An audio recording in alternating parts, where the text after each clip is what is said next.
The last episode ended with tractors, apparently.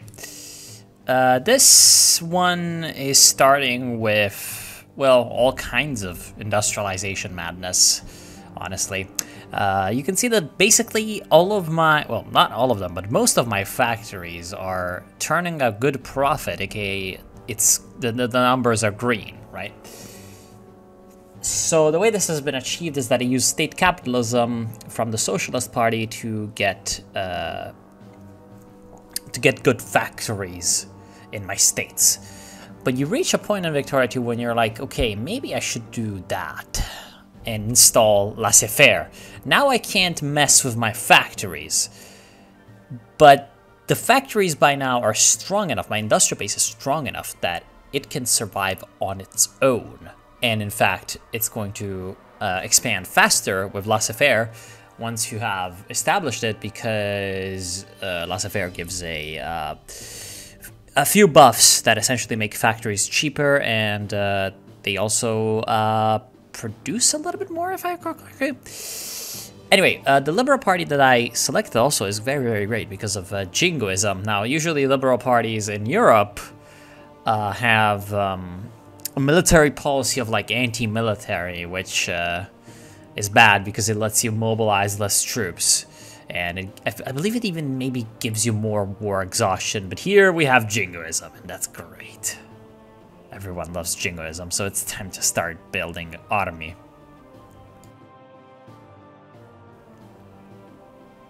And there goes Afghanistan, declaring war on the Emirate of Bukhara. This can be a bit of an issue. Afghanistan is allied to the United Kingdom, and the United Kingdom has been called into the war along with the Afghanis. Now, Afghanistan is a not puppet but sphereling of the United Kingdom. So this, even though it's going to give Bukhara, or province of Bukhara to Afghanistan, it's also going to increase British penetration into Inner Asia, and we don't want that. And so I do something insane, and I decide that the time has come to face the British. Now, the British are also allied with Persia, which turns out is quite convenient for both factions, because this means that we can fight in Persia. So poor Persia is going to be the Belgium of the situation, and everyone's going to fight in it. Everyone's just getting ready for that. And yeah, I'm quite scared of getting sort of backstabbed, but I have to send some troops to the east because this is going to be big.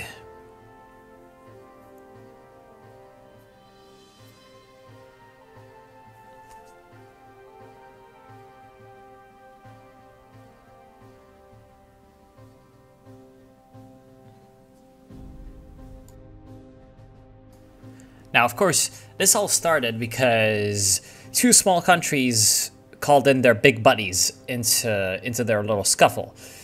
But it turns out I have allies too. Now, the UK called in all of their allies, so I thought, hold on, let's balance the scales out a little bit. And yeah, I'm gonna getting all of my allies, Italy, Spain, Germany, the gang, to come in. This might not be a great idea. Belgium, even. This might not be the greatest idea. Netherlands, yes, all the best countries. So we have this massive Central European coalition arrayed against the perfidious Anglos. The problem is this isn't actually going to help me at all where, the fighting is going to be happening in Asia. It's just there to distract the British. However, if I recall correctly, this is going to turn out to be a bit of a mistake.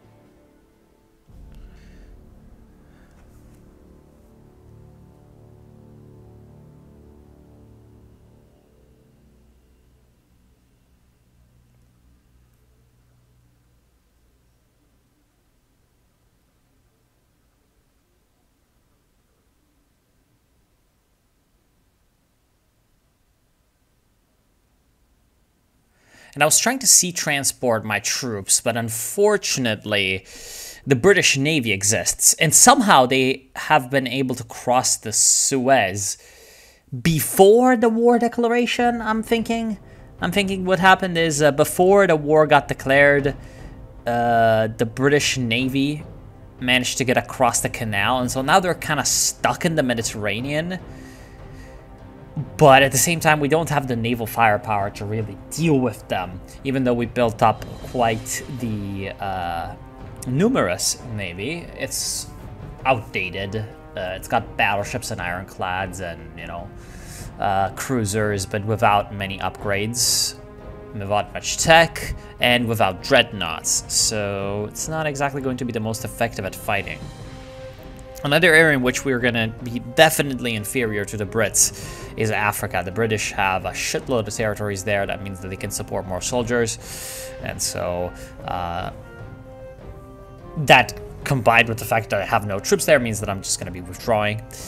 And yeah, my main front is going to be in the Iraq-Persia area. And we get a dismantled nation, Casus Belli. I'm not sure exactly how the mechanics work for this one.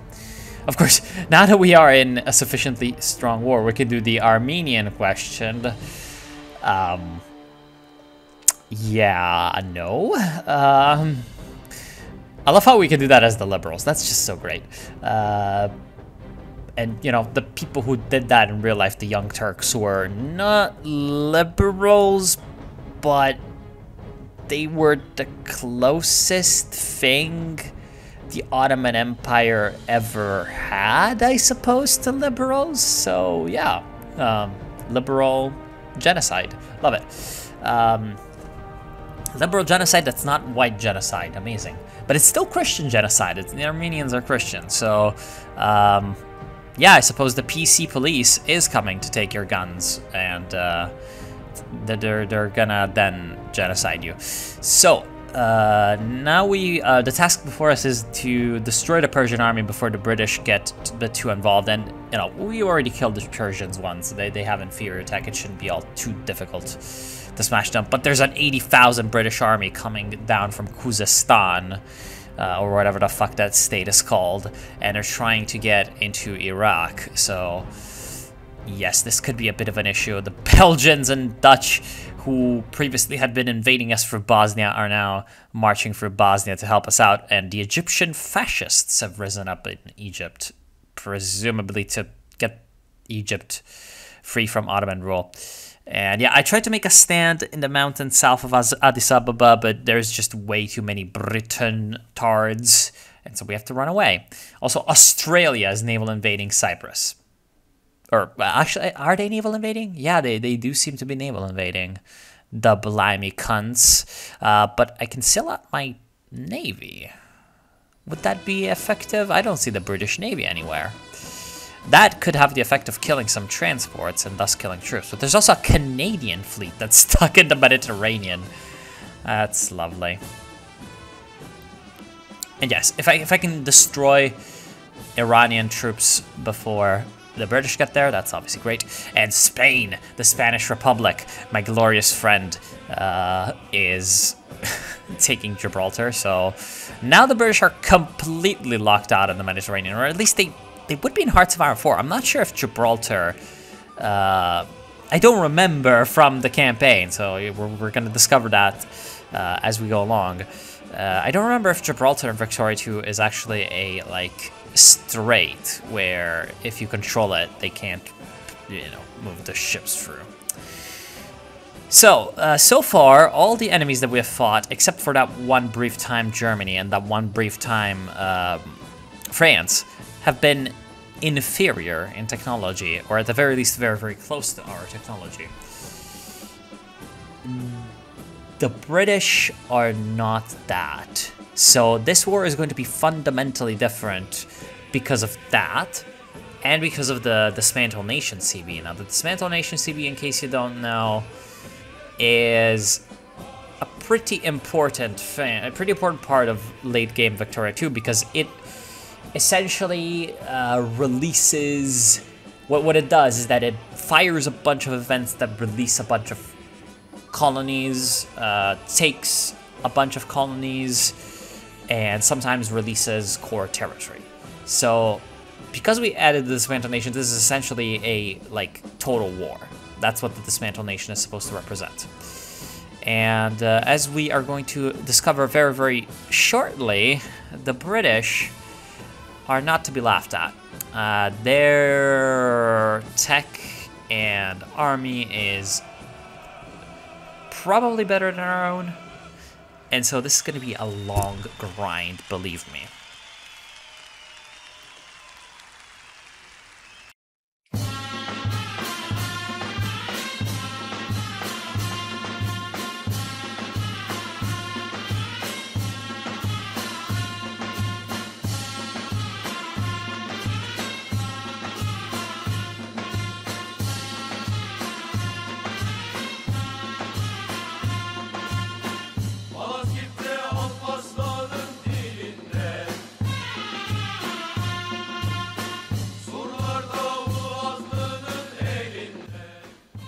Now, because of the aforementioned advantages that the British have, the situation in Iraq deteriorates rather quickly, and the British get to Baghdad. And now I decide to click the button and mobilize. It's a super expensive thing, especially for a nation that kind of relies on industry like ours, because eventually that's going to essentially siphon pops off of my factories for fighting, and that's not the greatest thing ever, in fact.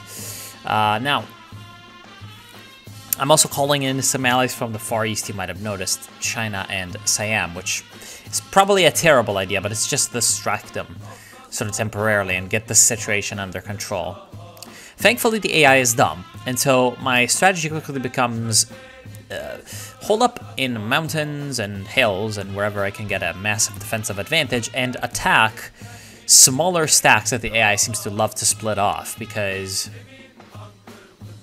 it doesn't really matter if your tech is that much superior to mine if, you know, I get flanking bonuses and all that. It's always great.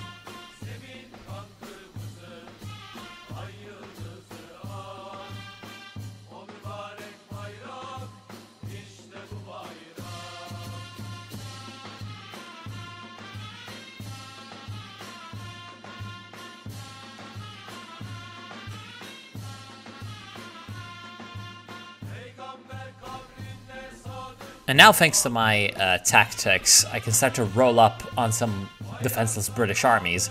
Denmark is just begging for peace because Germany invaded them. Denmark is allied to the UK, and so Germany just instantly occupied them, as it always happens every time a war happens. Denmark gets invaded by Germany, but that aside. Also, some Indian troops are starting to join the fray, and Belgium is just out of this world. Look at Belgium go. Coming in with 7 million troops.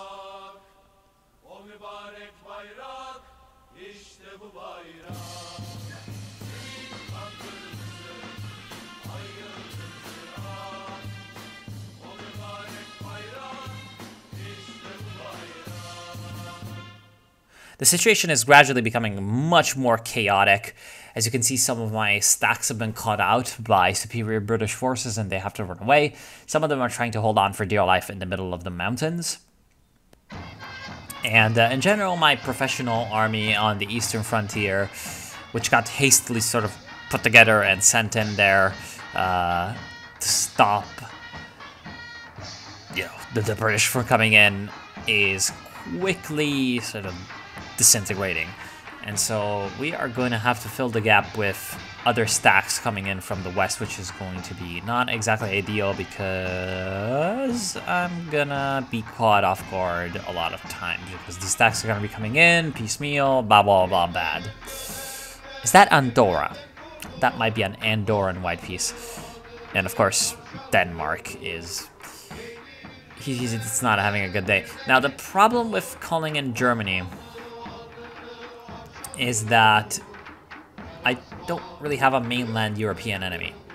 I'm thinking that Germany maybe can send some guys to help, but it doesn't really look like Austria-Hungary is letting them do that. And it turns out that Germany, not so good at invading Britain because it doesn't have any ships. That's a bit of an issue. Because all it's going to be doing is sitting around getting blockaded by the UK, which gives them more exhaustion and war score. Or it gives Germany more exhaustion and it gives the UK war score. And that's overall not the best strategic move. I probably should not have called in the Germans quite so quickly. Oh well.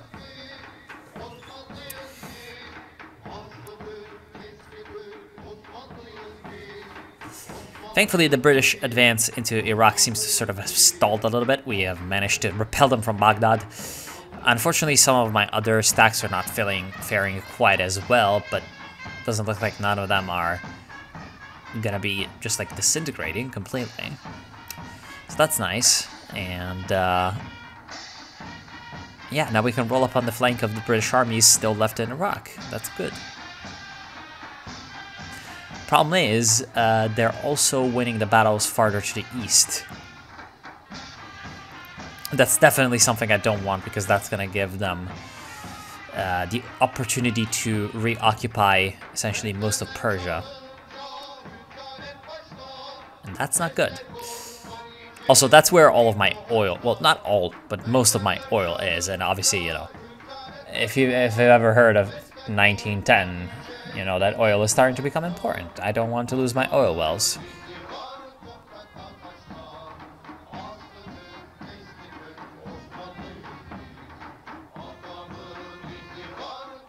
Another problem with the British is that they're not only strong, they have also got a shitload of troops and allies. So, as you can see, what's happening is that they've got both the units to engage my stacks and to come in and clean up the provinces around that.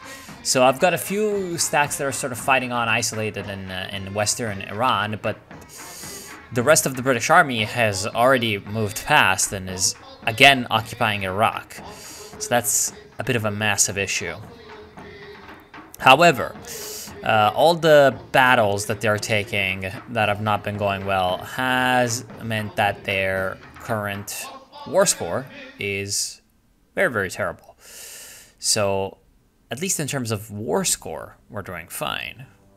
That's always a good thing.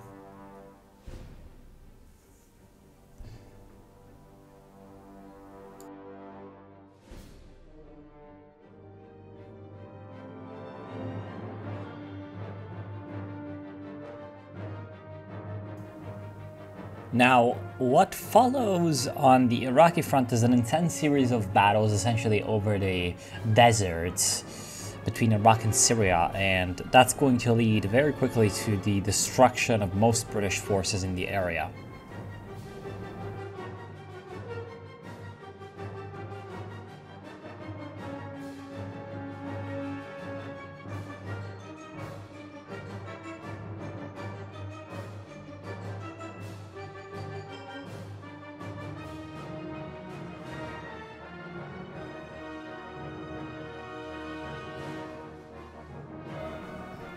Following the previous events is just like a massive fucking back and forth. And so I'm gonna skip a lot of it and catch you back whenever something more interesting is going on. So far, we have survived the Great War. There's a bit of a problem in Egypt where we're getting a bit of a rebellion there. It's a rebellion against their puppet government, and if they win, they're going to unfortunately tear it apart from us. So gotta move guys down essentially. And yeah, so far that's about it.